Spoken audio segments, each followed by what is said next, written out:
right? In the same way, you're not necessarily going to be attracted to anything that you don't know is good, that you don't know, that you don't even really know about. That's why it's so important to read your Bible. These things are not just going to jump out at you and all of a sudden you're going to love it and be like, I want to be celibate and never have sex again. You know, you're going to have to look at the wonderful, glorious, miraculous things that Jesus Christ has done on this earth and then say, whoa, like, he's the goal. Like, what, how can I have that? I don't do the most, but I do a lot. I'ma make a toast, cause we still alive. No big, I feel like Pac. I shoot a shot. I'm coming in hot. Hello, everyone. It's your girl, Angela Grace from Azulad Life Coaching. Thank you for coming back, okay? You didn't have to, but you came back here, and I appreciate it. So let's fellowship, okay? I would love to meditate on this verse with you guys. I got a lot of good feedback about my Bible study videos, so I figured here goes another one. Today we're going to dissect 2 Peter chapter 1, verse 3. I really enjoyed reading the whole chapter, the whole book. As you guys know, I read a chapter a day, and then I like to pick out a couple of verses to try to meditate on for like the next couple days after that. Or for that whole week if it really has captivated me. So I think it's a great practice. So let's dive in. All right, so we prayed, we asked the Holy Spirit to help us to understand His words, and now we're ready to dive into the reading and really meditate on this verse. So 2 Peter, again, chapter 1, verse 3 says, His divine power has given us everything we need for a godly life through our knowledge of Him who called us by His own glory and goodness. Amen. All right. When I read the Bible, I really like to dissect verses by asking questions. It's kind of like reading it backwards, right? And so we understand here, His divine power has given us everything we need for a godly life through our knowledge of Him. So where does the power of living a godly life come from? Through our knowledge of Him. Who's Him? In case anyone was wondering, right? When we read it, we know this must be Jesus. But a lot of times when you want to confirm something, you can either read the verse before it or the verse after for more context. In this case, in verse 2, it says, grace and peace be yours in abundance through the knowledge of God and of Jesus our Lord. Awesome, right? So we see that here in this verse that it's talking about Jesus.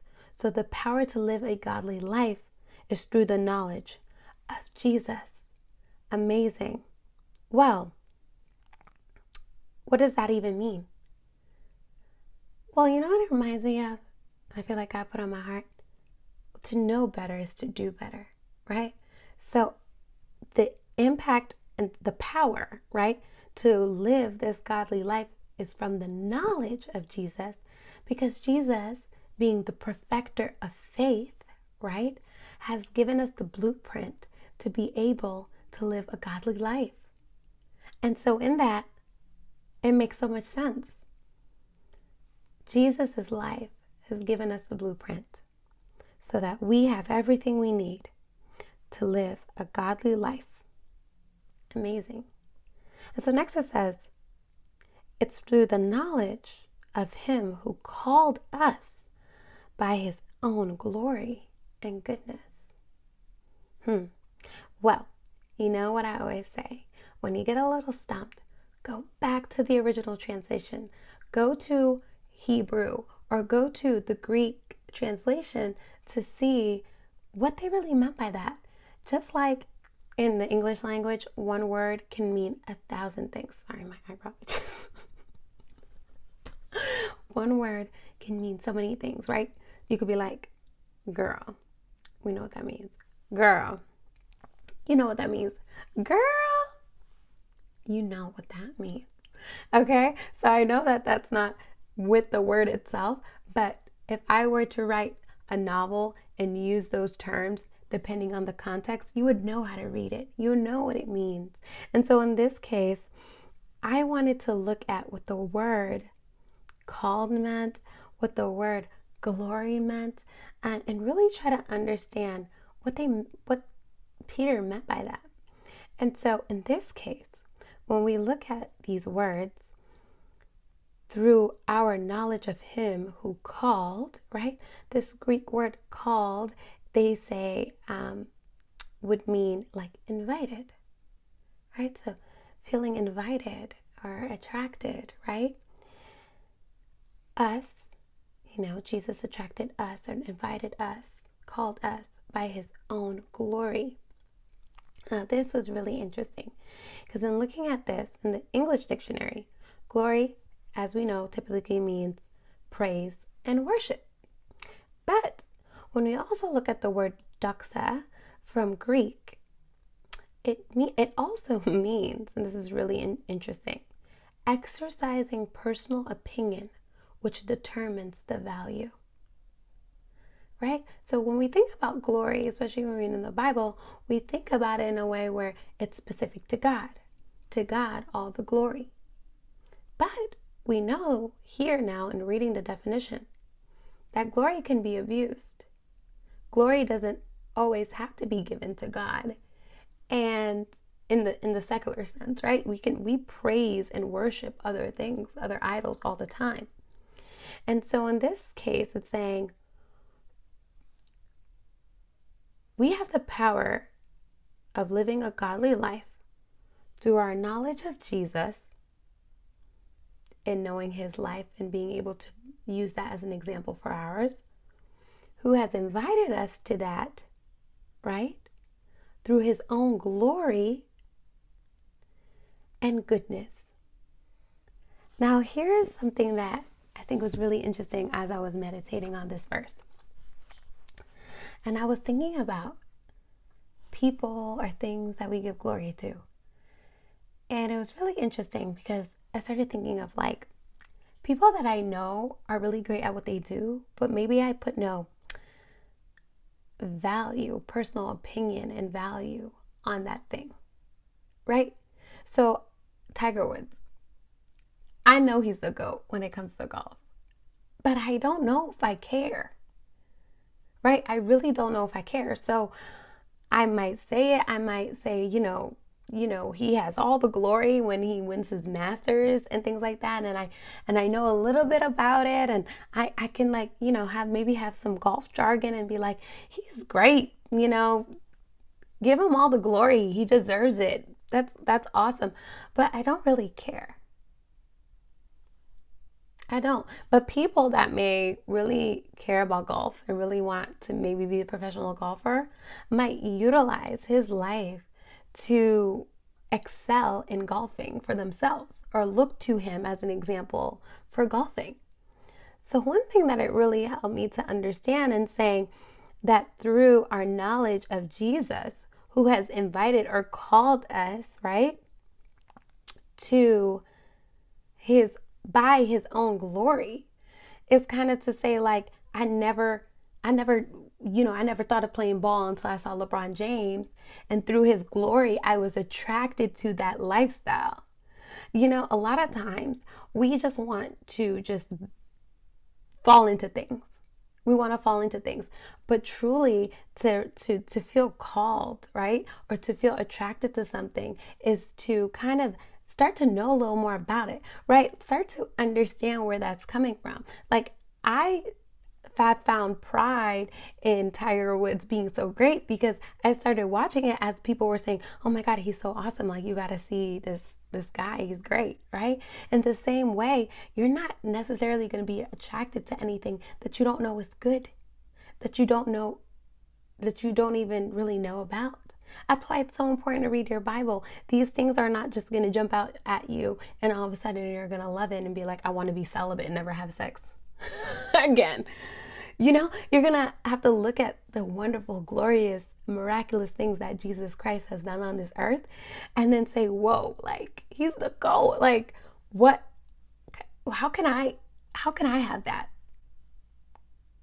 Like, how can I live a life pleasing the Lord that way, that he says, here is my son who I am well pleased with, and I get a well done. Or here's my daughter, right? Amazing. And it says not only are we called by his glory, but his goodness. Like, he is so good that I want to be good. I want to be excellent. This word goodness in Greek means excellence, a moral goodness. You know, we're all looking for it, but a lot of times we rely on ourselves, our experience, to tell us what is good and bad, our comfort zone. That's not always what determines good and bad. So meditating on this verse has been absolutely like transcendent for me, and the way that I think about being called to something. This is like the gym, right? I've looked at it in a different light now, because I'm like, I'm never gonna feel called or attracted or invited to it unless I can start to identify with these glorious things and these and results that people get, and this excellence in working out that people get, and be like, you know what? I think by my knowledge of watching this person work super hard for the physique and body that they want and the health that they want, that I can start to feel more called and attracted by that glory. And that's what Jesus has done for us by his miracles, by his love, by his goodness, by his sacrifice. He has died for our sins and has claimed us as his own. If only we would be attracted to his glory and goodness, right? He's called us by that. We are invited to come live like him when we are called by that. Put yourself in an environment, in a situation, I pray this over your life right now, where you are called by the goodness and not the bad things anymore. Have you ever felt called by those bad things?